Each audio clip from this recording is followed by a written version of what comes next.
Hello, good morning, good day, good evening, wherever you are in this world. My name is Craig Whitney. I'm the founder of Next Level Coaching and the Legacy Forge as your host podcast. Today's episode, I'm back after a bit of a spell from recording. We continue the quest on walking down Arete Method, yeah? After a slight break from recording podcast episodes, I'm back here. So the previous episodes we gave an overview of what the Arete method is. So it's Greek for the excellence, A-R-E-T-E, excellence of just being, because we live in a world of do. We forget to be, and wonder why we have the stuff we don't really want in our life, the problems, the issues, the disease, the stress, the struggle. Sometimes it takes going a step back to going a step forward. Now, I'm recording this on the video today. For those who are on the audio, take notes. Have a notepad and pen handy. If you've been following along on previous episodes, you would have already have this model on you. If not, welcome. The Arete method it's a 7-layer with a bonus 8-layer, and I'll get to the 8-layer because the 8th layer only unlocks itself when all the other 7 are in congruence, yeah? So a bit of backstory. This is originally, I give thanks to my mentor, Robert Diltz, who taught me this model. As some of you know, I'm a certified master trainer of neurolinguistic programming, and I've done a lot. I've spent close to $1 million in the last 10 years of my whole personal development training per se. That includes walking the walk of living my life in my ego, of doing courses, reading books, doing retreats to serve my ego and not my soul. And then when my soul had enough of me, it awoken my ego, it broke my ego, and I had my awakening, and I broke down on my anger, and my behavior went sideways, and I paid for my behavior because I was out of alignment here. It's taken nearly 10 years to get to this point where this model has been designed. I've walked the walk. I've put a few different people through it of all walks of life and different coaching modalities, and I live it every single day. It's a 7-layer model, originally by Robert Diltz on the logical levels of therapy through the NLP, because I've trained with him and I continue to train with him as he gives me a different perspective to NLP, to what is being taught here in Australia by the Tad James Co. and all the others that kind of overlay and recycle his training. Okay, so in previous weeks we started with Aeternum, or legacy, yeah? That's pretty much the peak of where we start. The end point in mind. As men, we serve for an outcome, particularly as leaders. When we look back to our Stoic ancestors, the purpose behind of why there's elements of ancient Rome and ancient Greece that stand today, that have stood the testaments of time, the teachings of the Stoics.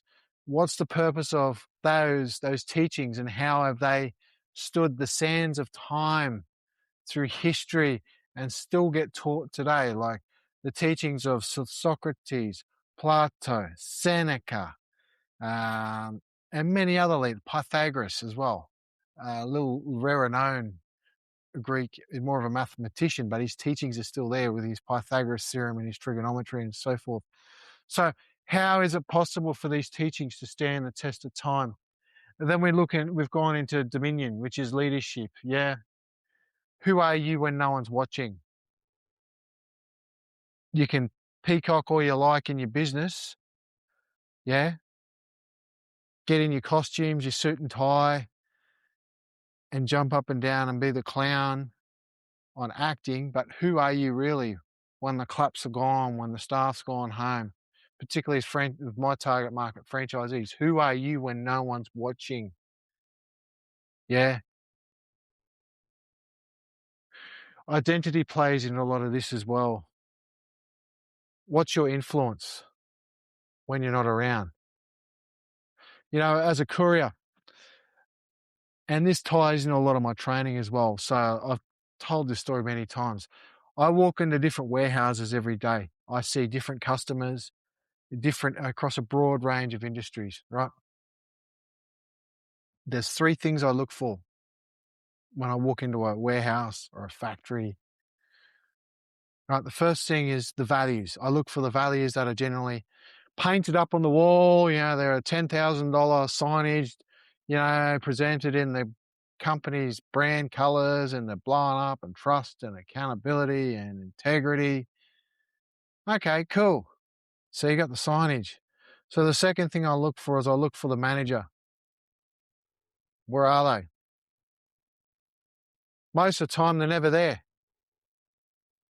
Yeah. And then the third thing I look for is the staff. So if there's no manager, where do you think the staff are? If the leader's not to be seen, where do you think the followers are? They're not to be seen. And it's the biggest complaint that I get from my customers is, why you charge so much on waiting time?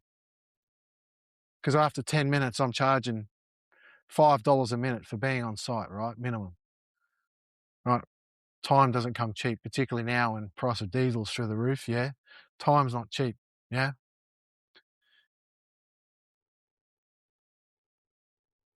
Who are you when no one's watching?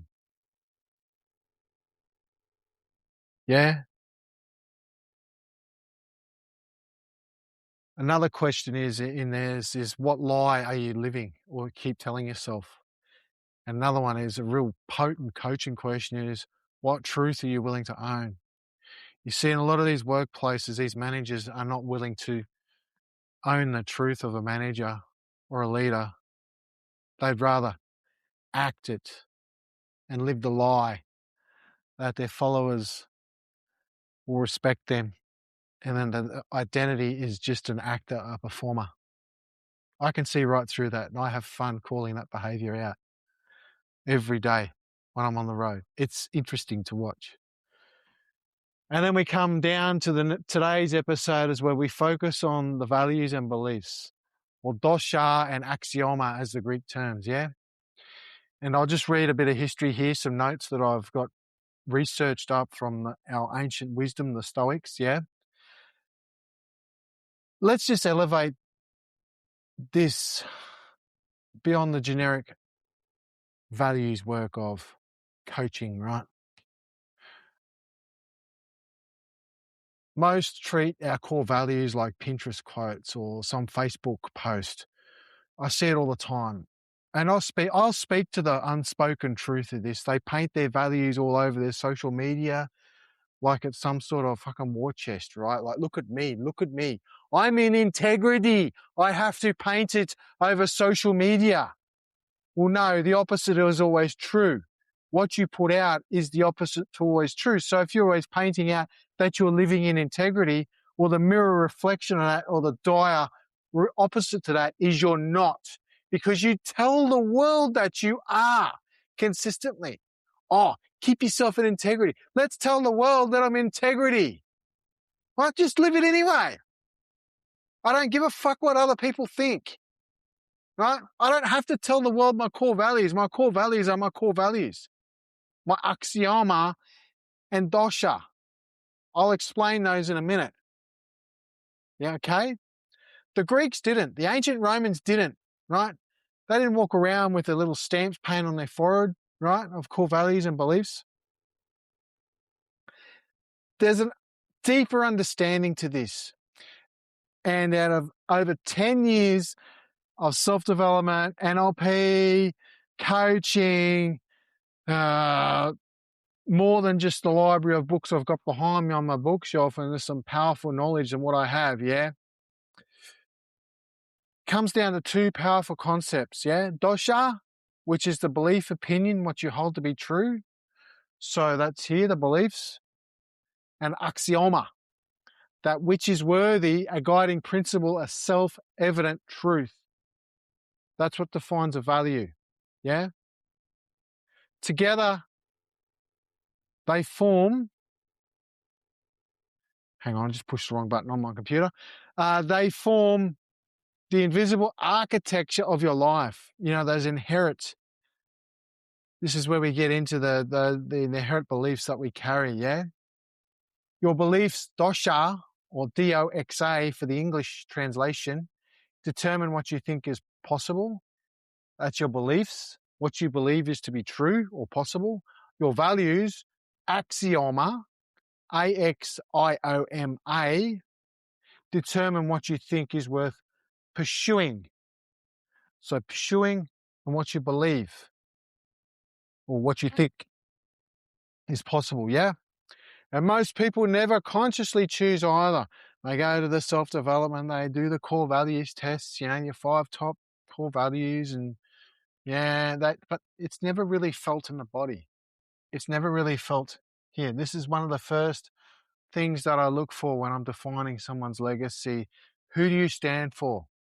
What do you stand for? I'm looking for that word, and I'm watching the body, because it's not what you say what I'm looking for, although language does leave clues. I'm watching the body. I'm watching your eye movements. I'm watching your body language. I'm watching your breath. I'm watching those micro movements that tell me subtle clues. I'm observing your body language. Yeah? One thing to be true is I can tell someone to be lying to me just by the movement of their eyes when they're talking to me. If they're true to their word, if they're lying, if they're emotionally overwhelmed, or if they don't know what they're talking about. Very simple, really. And this comes down to high stakes negotiation. And there's a fair bit of study. Me being right brain, and I've only discovered that in the last sort of 2 years, of the left brain and the right brain. I'm slowly being diagnosed with ADHD, and that's pretty much a blessing. Learned to have accepted that as a blessing. And studies of research suggest right brainers are more, or can be, misguiding or misleading to themselves and to the others, because they don't understand their own power, or their mind is going faster than what their body can keep up with. And the auditory, because the AD, kinesthetic auditory, there always must be an auditory behind the kinesthetic, is just repeating verbatim the first thing that comes up. Yeah. So when you're being pitched an idea, you're being pitched an idea from a right brain on pure emotion and excitement, without much depth and fact. Yeah? And don't get me wrong, emotion and excitement is important. However, there must be a balance of left and right brain. Otherwise, the left brainers will call you out all the time. The skeptics. Yeah. And if you get called out by them consistently and you can't back yourself up, the left brainers will pretty much destroy the right brainers. So it's the balance between the right and the left. And always be mindful of your eye patterns, because under high stakes negotiations, it's the eye patterns that the negotiators go for when they're reading people. Yeah. Maybe I should do some content on some eye patterns. Tell me what you think. Maybe I should go down that path and do an episode or a couple of episodes on that. I'm partnered with a few different security enforcers, and I'm just learning about their views on body language and eye patterns, on how to read people in the moment when being pitched a business idea, whether it be crypto, Bitcoin, network marketing concept, a coaching program. Pretty much read people by not what they say, but by what their body shows. Yeah. Auditory is one thing. Yeah. Words was about 5%, about 3 to 5% context. Your body has over 60%. So if you're saying one thing and your body's doing another, you're out of alignment. This whole model is out of alignment. But getting back to today's episode, so I've kind of wandered a little bit. So people never really consciously choose either. They happily do the exercises, they colour in stuff and pick these magical feel-good words out of the air and, oh yeah, my top 5 values are this. And they talk and they talk and they talk and they talk. But if you watch the body's doing something else. Yeah? Imagine your life as a Greek temple, for instance. And I'll just tell a bit of a metaphor here. Your behaviours are the columns, your results are the roof. Your identity is the structure. Beneath all of it, underground, are the foundational stones. That's Doxa and Axioma. If those stones are cracked, everything above them eventually shifts. Yeah? You can work on habits, you can work on strategy, you can work on leadership. But if you believe, money corrupts people, success makes you arrogant, vulnerability is a weakness, I'm not built for greatness, your nervous system will sabotage you long before your strategy fails. Your nervous system is the model for your mindset. Mindset coaching doesn't work mainly because there's no model. It's just pure strategy. In order for mindset coaching to successfully work for long, fulfilling change, there must be a model to be built because men being men, we are visual creatures. We need something to look at. This is why reports and surveys and quizzes and prototypes, a prototype where we've got something in front of us to look at. Ooh, this looks good. This. But pure mindset coaching on strategy, nah, without a model, it's hopeless. Yeah? The Greeks would often use the olive trees as a metaphor. What you see above ground is shaped entirely by the root system beneath it. Values are the roots, beliefs are the soil. If the soil is toxic, the roots twisted. Yeah? If the roots twisted, the tree grows crooked. Most people blame outcomes. Let that land. Very few audit the roots. Let's look at a dangerous part. Beliefs feel like facts. They don't feel optional. Dosha hardens over time. An experience becomes a story. That story becomes a belief. The belief becomes an identity. And then you defend it. There's the ego, right? Move the camera. The ego is our safe zone, right? It's the gatekeeper. And when it's limiting to you, values operate differently. They pull you. They pull you. If your highest value is security, you'll sacrifice growth. If your highest value is approval, you'll compromise integrity. Nice guy syndrome, right? Or from the right brainers, it's people pleasing. Yeah. If your highest value is control, you'll struggle with trust. Let that one land. I'm a big control freak. I love control. And a lot of the CEOs that I sit with are all control freaks. Yeah, they're paranoid optimists. Your life always aligns with your value hierarchy. The 5 top values, starting from number 1, 2, 3, 4, 5. Yeah. Not your intentions. Let's tie this into this model now, huh? If we map this properly, Axioma and Dosha sit directly below the identity, yeah? Virtus, which is identity, integrity in Greek, cannot stabilize if Dosha is distorted. And our leadership, which is above here, collapses if values are ego-driven. This is when you get managers are on ego trips, right? Look at me, I got the badge here, I got the name tag on the expensive desk, and this is my, that type of managerial, yeah? Yeah? And then we look at a legacy or Aeternum, it fractures if belief systems are unconscious. This is why many leaders rise fast, like a rocket, and crash harder. Yeah? Their capability outpace their inner architecture. If your beliefs are fragile, authority becomes defensive. And I think capabilities we'll look at next episode, because that's an interesting one as well.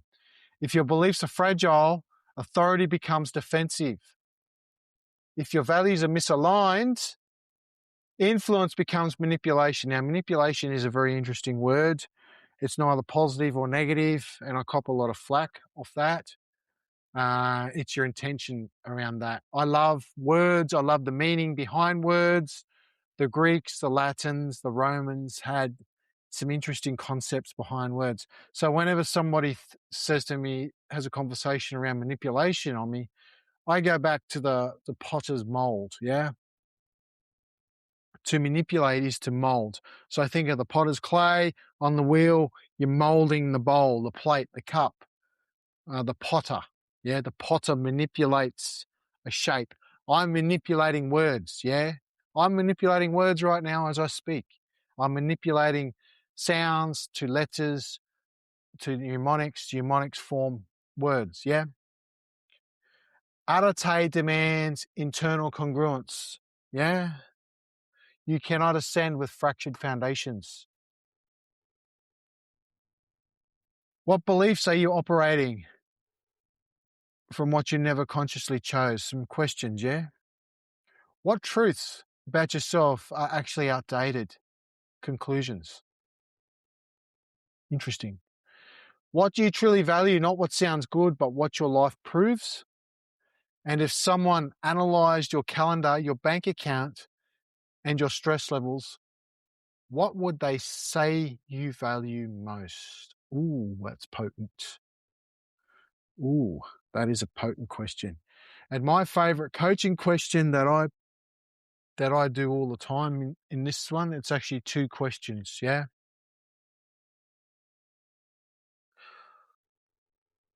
What story or lie are you living right now?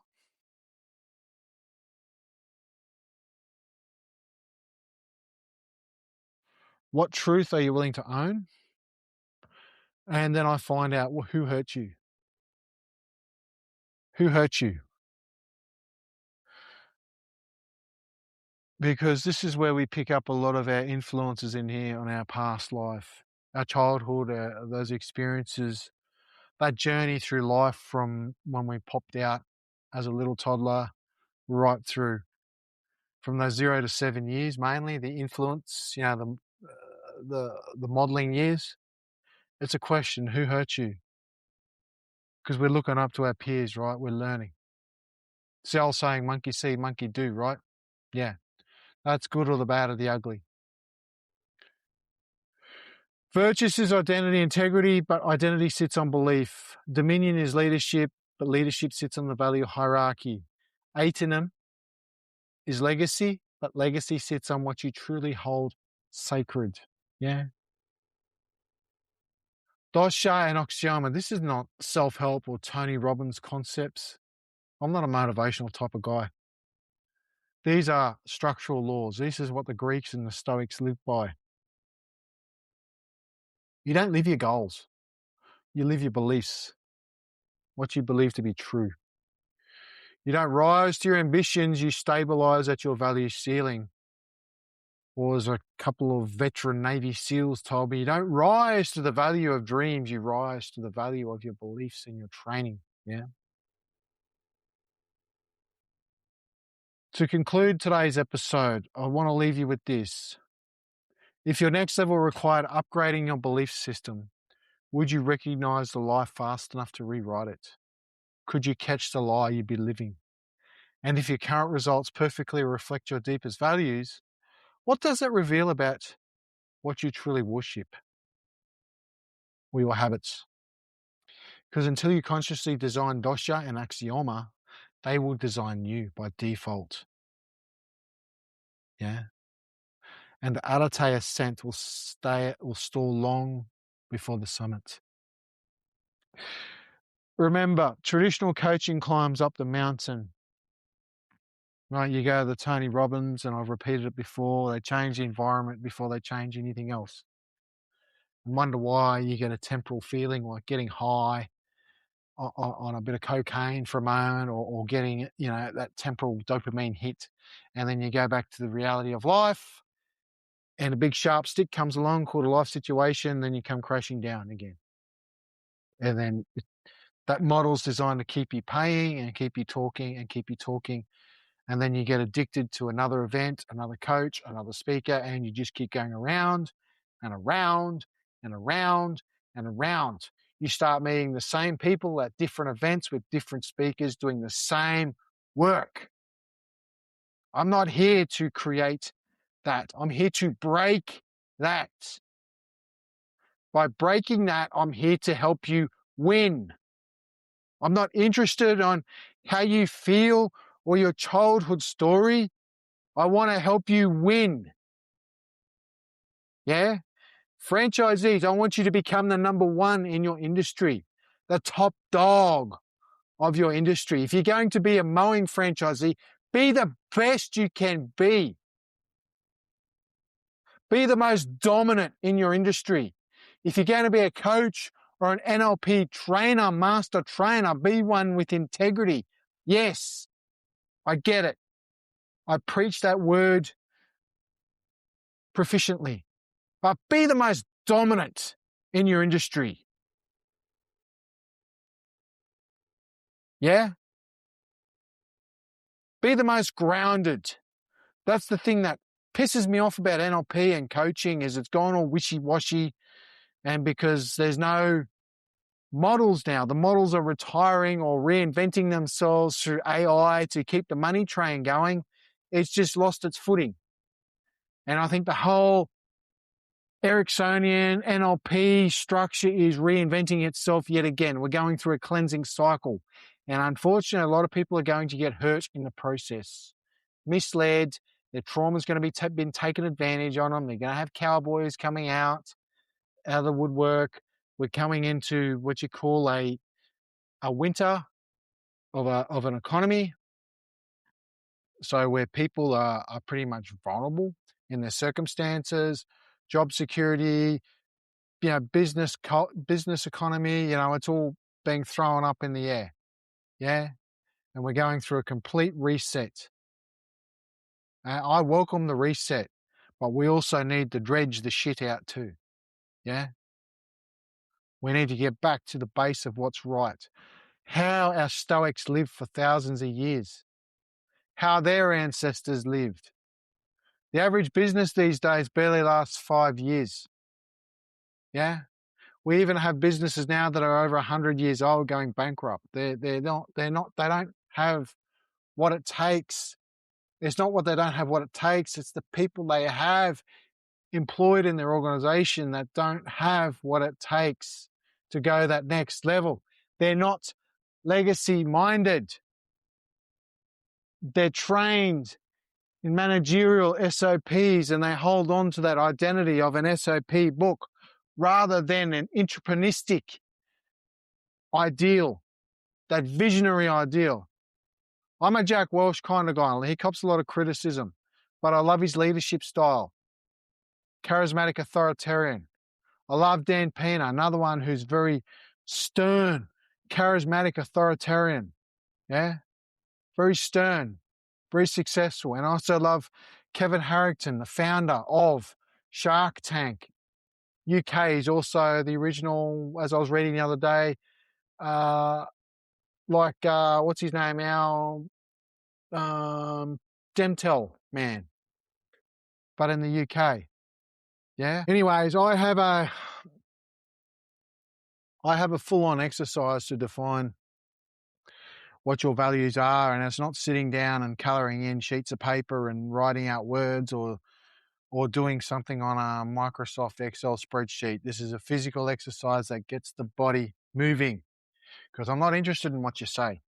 I couldn't give two shits. Language leaves clues to me. That's what I'm looking for. I'm looking for clues. Yeah? I'm watching your body whenever I coach. I'm watching your language. I'm watching your eye patterns. I'm watching micro movements, gestures. Words have meanings. Meanings have micro actions. Actions have movements. to the body. It's your non-verbal intelligence that I'm interested in watching. Alrighty, that's me for today. A little bit longer episode than the usual solo, but I felt values and beliefs, it could have been one episode in each, but no, I thought I'd bring them together as one. Anyways, guys, I'm off for this episode.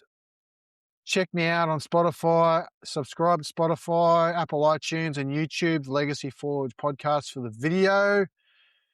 This is a little different one today as I've switched mics so I can walk around a little bit and use my board a little bit more, as I'm thankful for the feedback I got for that. I'll drop a link down below. I have a 3-minute quiz I'd like you to take. It's called the Burnout Blind Spot Audit. I'll drop that below on the show notes. You can take that. 11 questions, 3 minutes. Do it subconsciously. Don't think, just do. And then book a call with me, a free 30-minute connection call, and we can discuss your results, because it's all geared towards this model. Yeah.